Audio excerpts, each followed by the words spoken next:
때는 1700년대.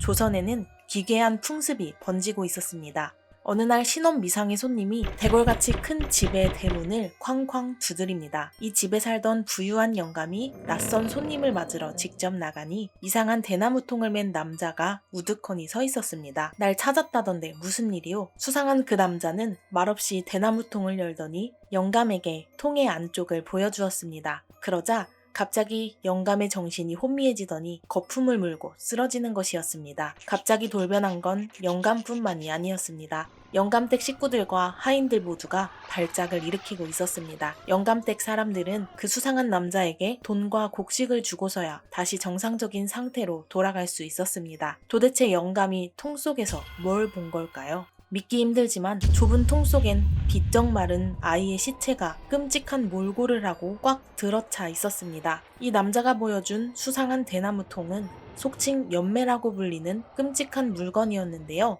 흉악한 범죄자들이 이 연매를 정성스레 만들고선 부잣집만 골라 돌아다니며 돈을 뜯어내는 것이었습니다. 이 섬뜩한 물건은 대체 어떻게 만들어진 걸까요? 범죄자들은 우선 남의 집에서 몰래 어린아이를 훔쳤습니다. 그리고 사람들이 찾기 힘든 깊숙한 곳에 어린아이를 가두고 쫄쫄 굶기기 시작합니다. 시간이 지날수록 아이는 점점 말라가게 되는데 아이를 마냥 굶기는 게 아니라 일정 시점부터는 엄청나게 맛있고 중독적인 음식을 아주 소량만 줘서 먹도록 합니다. 다시 배고픔에 시달리는 아이는 그 맛 좋은 음식을 극도로 갈구하게 되면서 한편으론 점점 더 바싹 말라 온몸이 줄어들게 됩니다. 이런 과정 속에서 범죄자들은 달콤하고 맛있는 음식을 아주 조금씩만 계속 먹입니다.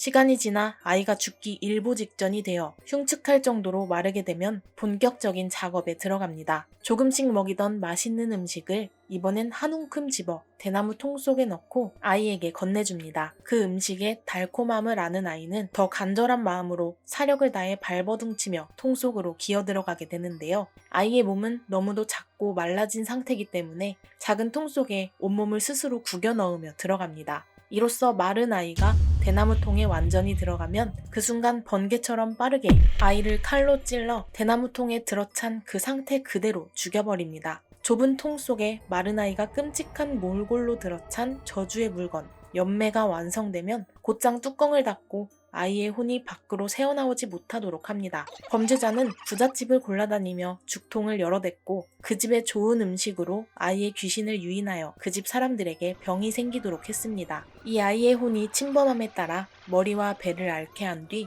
병자들이 낫게 해달라고 요구하면 다시 아이의 혼을 유인해서 정신병과 배앓이를 낫도록 하는데 그 대가로 받은 돈과 곡식은 자신이 차지하는 술수였습니다. 이런 행위를 전문적으로 하는 범죄자들의 정체는 신기가 떨어져 능력이 사라진 일부 무당이었습니다. 이들은 부당하게 이득을 취하려고 연매를 만들어 사용하곤 했는데 이 끔찍한 행위를 알게 된 조정이 단단히 단속에 나섭니다. 조선왕조실록에선 죄수들을 그냥 풀어주는 경우들이 종종 등장하는데요. 이때 연매를 부린 죄수는 항상 제외됐을 정도로 그 죄가 매우 무겁게 다루어졌습니다. 그리하여 결국 연매 풍습은 거의 소멸되었다고 전해집니다. 구독과 댓글은 영상 제작에 큰 힘이 됩니다. 원하시는 주제가 있으시면 언제든 댓글로 신청해주세요. 감사합니다.